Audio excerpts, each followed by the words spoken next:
Labour pain के साथ हो तो बाज़ औक़ात जो है ना डिलीवरी जो पेशेंट की होती है वो एम्बुलेंस के अंदर ही हो जाती है। कि बाज़ दफ़ा हम एक्सीडेंट केस में जाते हैं तो लोग रश इतना होता है कि वो काम नहीं करने देते। अस्सलाम वालेकुम नाज़रीन, आज मैं मौजूद हूँ रेस्क्यू 1122 की एमरजेंसी गाड़ी के साथ। आज मैं दिखाऊंगी कि इस गाड़ी के अंदर क्या क्या होता है, एम्बुलेंस के अंदर क्या क्या मौजूद होता है, जब पेशेंट आता है तो इनको किस तरह फर्स्ट एड दी जाती है, और सबसे अहम बात कि जब रेस्क्यू की गाड़ी रोड पे होती है तो इनको किन मुश्किलात का सामना करना पड़ता है। नाज़रीन, मैं जो है एम्बुलेंस के अंदर आ चुकी हूँ और मैं यहाँ पे बात करूँगी कि जब पेशेंट इनके पास आ जाता है एम्बुलेंस में तो इनको कैसे ये फर्स्ट एड दी जाती है। जी अस्सलाम वालेकुम। वालेकुम अस्सलाम, कैसे? जी मुझे बताइएगा कि आप यहाँ पे जो है जब पेशेंट आपके पास आ जाता है तो आप उसको फर्स्ट जो है फर्स्ट एड कैसे करते हैं, ट्रीट बताइएगा ज़रा। जब पेशेंट सबसे पहले हमारे पास आता है तो हम उसके वाइटल्स लेते हैं। वाइटल्स में बीपी आ जाएगा, पल्स, उसकी रेस्पिरेटरी आ जाएगा, तो वो हम चेक करते हैं कि इसके जो वाइटल्स आए ना वो ठीक है कि नहीं ठीक, उसके मुताबिक हम उसकी फ़र्स्ट एड करते हैं। अगर बीपी ज़्यादा होगा तो उसके लिए हम उसको टैबलेट वगैरह देते हैं, और अगर एसओबी का पेशेंट है तो उसके लिए हम उसे ऑक्सीजन अप्लाई कर देते हैं। इसी तरह के मुख्तलिफ केसेस होते हैं, फ़र्स्ट एड करते हैं। अच्छा मुझे बताइएगा जब कोई फ़ीमेल इसमें आती हैं, लाइक फॉर जैसे कि प्रेग्नेंट फ़ीमेल है, जब वो आती है तो उसको आप किस तरह ट्रीट करते हैं? जब हमारे पास फ़ीमेल आती है लेबर पेन के साथ तो हम पहले उसके वाइटल्स लेते हैं। वाइटल हमारे मस्ट होते हैं, वो लेते हैं। तो लेबर पेन के साथ हो तो बाज़ औक़ात जो है ना डिलीवरी जो पेशेंट की होती है वो एम्बुलेंस के अंदर ही हो जाती है।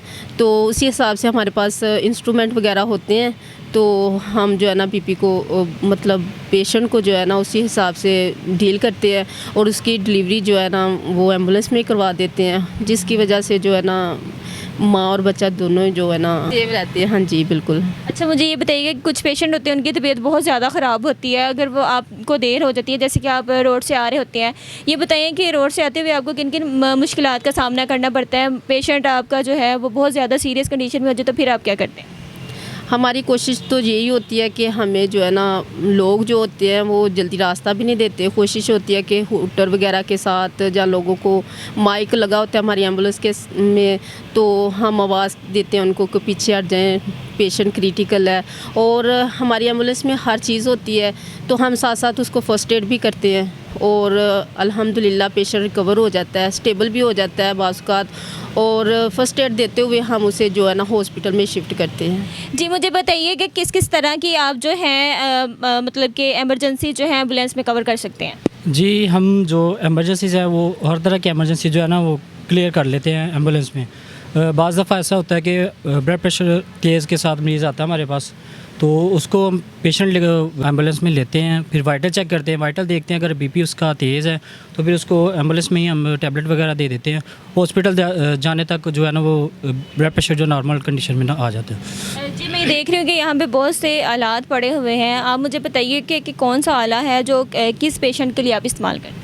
जी ये हमारे पास जो है ये जदीद टेक्नोलॉजी के साथ ये सक्शन मशीन पड़ी हुई है। इसके लिए ये हम पेशेंट की जो सक्रीशन होती है, जो बाज़ दफ़ा ऐसा होता है कि इंटरनल ब्लीड पेशेंट कर जाता है, उसकी वजह से ये इस्तेमाल की जाती है। और उसके अलावा हमारे पास ये एयरवे किट बैग है। देखा जाता है कि पेशेंट को जिस पेशेंट की सांस सही तरह से नहीं लिया जा रहा, उसको देखते हैं कि उसके सांस में कोई रुकावट है या कोई मसला आ रहा है, फिर हमें ये किट इस्तेमाल करके उसकी जो सांस है ना वो बहाल करते हैं। इसके अलावा मुझे बताइएगा कि पेशेंट जो बहुत ज़्यादा क्रिटिकल सिचुएशन में होता है उसके लिए आप कौन सा जो है ऐसा आप फार्मूला लगाते हैं या कुछ ऐसी मेडिसिन देते हैं कि वो जो है नॉर्मल कंडीशन में आ जाए? जी देखिए पेशेंट की कंडीशन के हिसाब से ही होता है। अब इन केस ज़्यादातर केसेस हमारे पास अनकॉन्शियस पेशेंट आते हैं, जैसे पल्स लेस हो गया, बीपी लेस हो गया, उसमें हम उसको हॉस्पिटल जाने तक सीपीआर करते हैं। और सीपीआर करने तक ये होता है कि हॉस्पिटल जाने तक ये होता है कि अल्लाह पाक खैर करता है वो पेशेंट जो है ना स्टेबल होना शुरू हो जाता है। जी रोड पे काफ़ी ज़्यादा रश होता है, तो फिर आप बताइएगा कि कोई किन किन मुश्किलात का सामना करना पड़ता है आपको? रोड पे एक तो लोग जो है रास्ता नहीं देते, फिर सायरन कंटिन्यूली इस्तेमाल करते हैं, फिर माइक लगा होता है, माइक से हम लोगों को बोलते हैं जी रास्ता दे दें, पेशेंट क्रिटिकल है, ताकि जल्दी से जल्दी पेशेंट को जो है हॉस्पिटलाइज किया जाए और उसकी जान बचाई जाए। लोग आपको अप्रिशिएट भी करते हैं, उसके साथ साथ बहुत सी मुश्किलात ऐसी हैं जो आपको फेस करनी पड़ती है, बताइए कि वो कौन कौन सी मुश्किलात हैं? मुश्किलात ऐसी होती है कि बाज़ दफ़ा हम एक्सीडेंट केस में जाते हैं तो लोग रश इतना होता है कि वो काम नहीं करने देते, तो फिर जो है ना वो उसमें काम करने में रुकावट आती है। तो यही इल्तिजा करेंगे लोगों से कि इन केस एमरजेंसी अगर ऐसा कोई मसला आता है तो आप काइंडली, अगर एम्बुलेंस पहुंच जाती है तो आप रास्ता जो है जिधर एक्सीडेंट या जो भी मसला हुआ है ना, वो रास्ता जितना भी है ना क्लियर कर दे, ताकि फर्स्ट एड जल्दी से जल्दी करके पेशेंट को हॉस्पिटलाइज़ किया जाए। ये बताइएगा कि पेशेंट के साथ कितने लोग जो हैं आपकी एम्बुलेंस में बैठ सकते हैं? पेशेंट के साथ हम 2 लोग बैठाते हैं, ताकि ज़्यादा अगर इन केस एमरजेंसी एक पेशेंट लिया है तो रास्ते में जाते हुए कहीं इन केस एमरजेंसी कोई और पेशेंट भी लेना पड़ता है, तो फिर इस हिसाब से पेशेंट जो है ना एडजस्ट करना पड़ता है। इसलिए 2 पेशेंट के साथ 2 अटेंडेंट जो है ना वो लेते हैं हम ज़्यादा से। कितना ज़्यादा लोग आपके साथ कोऑपरेट करते हैं जब आप एम्बुलेंस में होते हैं? जी, लोग कोऑपरेट करते हैं, काफ़ी ज़्यादा कोऑपरेट करते हैं, बहुत अच्छा कोऑपरेट करते हैं और अप्रिशिएट भी करते हैं कि आप बहुत अच्छा काम कर रहे हैं।